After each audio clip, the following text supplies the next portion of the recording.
নমস্কার বন্ধুরা, SI tuition academy YouTube চ্যানেলে তোমাদের ওয়েলকাম।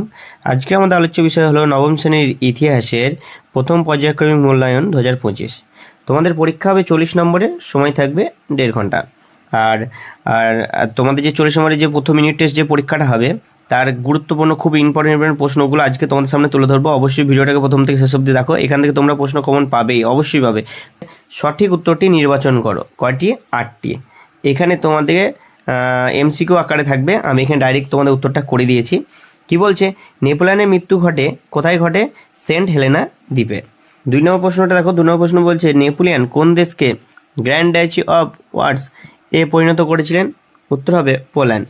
3 নম্বর প্রশ্ন দেখো, বলছে দি পার্সিয়ান টেলার্স এই গ্রন্থটির রচয়িতা হলেন কে? উত্তর হবে মন্তেস্কো।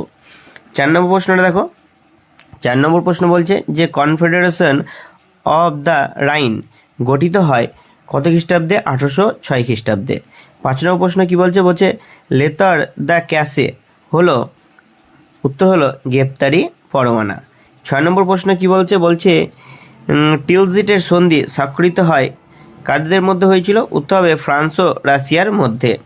7 নম্বর প্রশ্নটা দেখো। 7 নম্বর প্রশ্ন বলছে যে ফরাসি বিপ্লবের সময় ফ্রান্সের রাজা কে ছিলেন? উত্তর হবে ষোড়শ লুই। 8 নম্বর প্রশ্ন, ভারতের কোন শাসক জাকোবিন দলের সঙ্গে যুক্ত ছিলেন? উত্তর হবে টিপু সুলতান। চলো এর পরবর্তীটা দেখো। বলছে একটি বাক্যে উত্তর দাও। এটা হচ্ছে এসিকিউ আকারে।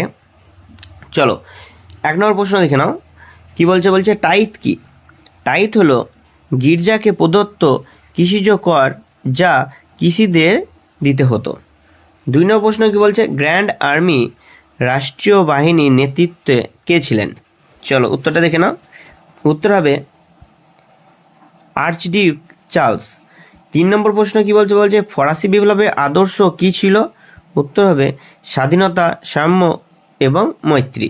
4 নম্বর প্রশ্ন হলো তৃতীয় শক্তি জোট কোন কোন দেশের মধ্যে হয়েছিল? উত্তর হবে ব্রিটেন, রাশিয়া ও অস্ট্রিয়ার মধ্যে। 5 নম্বর প্রশ্ন দেখো, খুব গুরুত্বপূর্ণ প্রশ্ন এটা। 5 নম্বর প্রশ্ন কি বলছে? বলছে সাকলোত কারা? বলছে ফরাসি বিপ্লবের সময় সাধারণ শ্রমিক ও কৃষকরা যারা রাজতন্ত্রের বিরুদ্ধে ছিল। 6 নম্বর প্রশ্নে কি বলছে? বলছে ফ্রান্সের প্রথম কনসাল কে ছিলেন? উত্তর হবে নেপোলিয়ন বোনাপার্ট। 7 নম্বর প্রশ্ন দেখো। 7 নম্বর প্রশ্ন কি বলছে? বলছে কোন শহরকে বিপ্লবের জননী বলা হয়? উত্তর হবে প্যারিসকে। 8 নম্বর প্রশ্ন কি বলছে? বলছে ফিনল্যান্ডের যুদ্ধ কত সালে সংগঠিত হয়? উত্তর হবে 1807 খ্রিস্টাব্দে। চলো এবার দেখো, এবার আমরা যেটা আলোচনা করবো সেটা হলো 2-1টি বাক্যে উত্তর দাও। এইগুলো 2 নম্বরের প্রশ্ন। কয়টি করতে হবে তোমাদেরকে? 4টি। চলো তাহলে দেখে নিই উত্তরগুলো। চলো প্রশ্নগুলো দেখে নাও। প্রথমে বলছে টেনিস কোর্টের শপথ কি? এটা খুব গুরুত্বপূর্ণ তোমাদের একটা প্রশ্ন, খুব ইম্পর্টেন্ট, পরীক্ষাতে তোমাদের আসার মতনই প্রশ্ন। তো অবশ্যই দেখো টেনিস কোর্টের শপথ কি বলছি। 1789 সালে ফরাসি সাধারণ জনগণের প্রতিনিধির দল একত্র হয়ে প্রতিজ্ঞা করেছিলেন যে তারা ফ্রান্সের নতুন সংবিধান না হওয়া পর্যন্ত রাজাকে মেনে নেবেন না। 2 নম্বর প্রশ্ন কি বলছে? ধর্ম মীমাংসা চুক্তি কি? উত্তর হলো 1801 সালে নেপোলিয়ন ও পোপের মধ্যে স্বাক্ষরিত চুক্তি, যা ফ্রান্স ও ক্যাথলিক ধর্ম পুনঃ প্রতিষ্ঠা করে। 3 নম্বর প্রশ্ন। 3 নম্বর প্রশ্ন কি বলছে? নেপোলিয়নকে বিপ্লবের ধ্বংসকারী বলা হয় কেন? বলছে উত্তর হলো কারণ তিনি ফরাসি বিপ্লবে অর্জিত গণতান্ত্রিক মূল্যবোধ ধ্বংস করে একনায়কতন্ত্র প্রতিষ্ঠা করেন। 4 নম্বর প্রশ্ন কি বলছে? বাস্তিল দুর্গের পতনের গুরুত্ব কি ছিল? উত্তরটা দেখো। বলছে এটি ফরাসি বিপ্লবের সূচনা হিসেবে চিহ্নিত হয় এবং রাজতন্ত্রের বিরুদ্ধে জনগণের জয় ঘোষিত হয়। পরবর্তী প্রশ্ন হলো 7-8টি বাক্যে যে কোনো 2টি প্রশ্নের উত্তর দাও। কত? 4 নম্বরে। চলো 1 নম্বর প্রশ্নটা দেখে নাও। 4 নম্বরে 2টি প্রশ্ন এবার আমরা আলোচনা করব। বলছে ফ্রান্সকে ভ্রান্ত অর্থনীতির জাদুঘর বলা হয় কেন? উত্তরটা দেখে নাও। বলছে ফরাসি বিপ্লবের পূর্বে ফ্রান্সের অর্থনীতি অত্যন্ত দুর্বল ছিল। রাজারা বিলাসিতায় অর্থ ব্যয় করতেন এবং সাধারণ জনগণের উপর উচ্চ হারে কর আরোপ করা হতো। গির্জা এবং অভিজাত শ্রেণীর করমুক্ত সুবিধা ভোগ করত, যা সামগ্রিক অর্থনীতিকে দুর্বল করে তোলে। তাছাড়া কৃষিজীবী শ্রমিক শ্রেণীর ওপর করের বোঝা ছিল প্রচণ্ড, কিন্তু তারা কোনো রাজনৈতিক অধিকার পেত না। ফলে এই ভ্রান্ত অর্থনৈতিক ব্যবস্থার কারণ ফরাসি বিপ্লব ঘটে। কি বলছে দেখো, 2 নম্বর প্রশ্ন হলো টিকা লেখো। বাস্তিল দুর্গের পতন। 1789 সালের 14 জুলাই প্যারিসে জনগণ রাজশক্তির প্রতীক বাস্তিল দুর্গের আক্রমণ করে। রাজশক্তির প্রতীক বাস্তিল দুর্গ আক্রমণ করে। এটি ছিল রাজতন্ত্রের অত্যাচারের প্রতীক। জনগণ দুর্গটি দখল করে বন্দীদের মুক্ত করে এবং এটিকে ধ্বংস করে।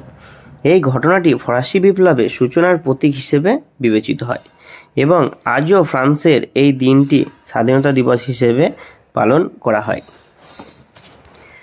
চলো এবার 8 নম্বরে একটি প্রশ্ন দেখে নাও। 8 নম্বরে কি বলছে, বলছে নেপোলিয়নের মহাদেশীয় অবরোধ ব্যবস্থার উদ্দেশ্য কী ছিল? কেন এই ব্যবস্থা ব্যর্থ হয়েছিল? বলছে নেপোলিয়নের মহাদেশীয় অবরোধ ব্যবস্থার উদ্দেশ্য কী ছিল এবং এই ব্যবস্থা ব্যর্থ হয়েছিল কেন? চলো উত্তরটা দেখে নাও। উত্তরটা কি বলছে, নেপোলিয়ন মহাদেশীয় অবরোধ ব্যবস্থা ছিল ব্রিটেনের বিরুদ্ধে একটি অর্থনৈতিক যুদ্ধের কৌশল। 1806 সালে তিনি এই ব্যবস্থা চালু করেন, যার মাধ্যমে ইউরোপের সব দেশকে ব্রিটেনের সঙ্গে বাণিজ্য বন্ধ করতে বলা হয়। এর মাধ্যমে তিনি ব্রিটেনের অর্থনীতি দুর্বল করতে চেয়েছিলেন, যাতে ব্রিটিশ বাহিনীকে দুর্বল করে ইউরোপে তার আধিপত্য বজায় রাখা যায়। তবে এই ব্যবস্থা ব্যর্থ হয়েছিল কিছু কারণের জন্য। চলো কারণগুলো এবার আমরা দেখে নিই কী কী কারণের জন্য হয়েছিল।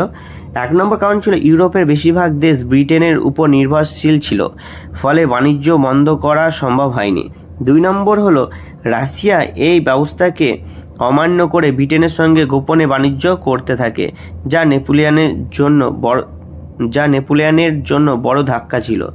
3 নম্বর পয়েন্টে দেখো বলছে ব্রিটেন তাদের শক্তিশালী নৌবাহিনীর মাধ্যমে অন্য বাজারের সঙ্গে বাণিজ্য চালিয়ে যায়। 4 নম্বর কি বলছে ফ্রান্স এবং ইউরোপের অন্যান্য দেশগুলোর অর্থনীতি দুর্বল হয়ে পড়ে, ফলে জনগণের মধ্যে অসন্তোষ বৃদ্ধি পায়।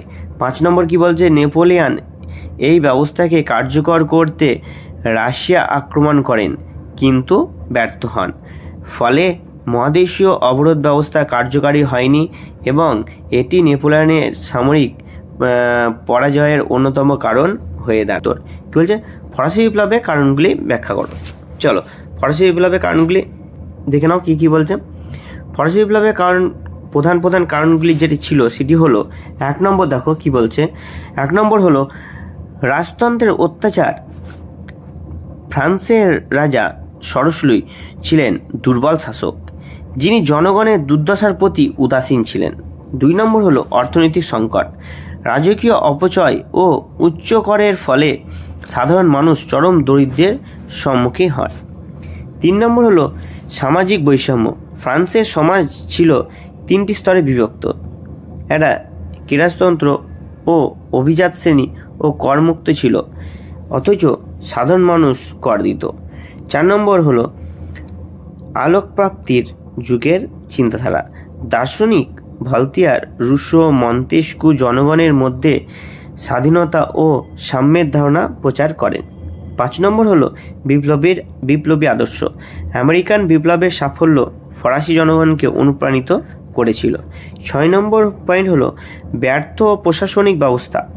ফ্রান্সের সরকার অদক্ষ ছিল এবং জনসাধারণের চাহিদা পূরণে ব্যর্থ হয়েছিল। এই কারণগুলোর ফলে 1789 সালে ফরাসি বিপ্লব ঘটে, যা রাজতন্ত্রের পতন ঘটায় এবং আধুনিক গণতন্ত্রের সূচনা করে। অবশ্যই ভিডিওটা কেমন লাগলো অবশ্যই কমেন্ট করে জানিও। আর যদি তোমাদের কোনো প্রশ্ন থাকে তো অবশ্যই সেইগুলো আমাকে কমেন্ট করে জানিও।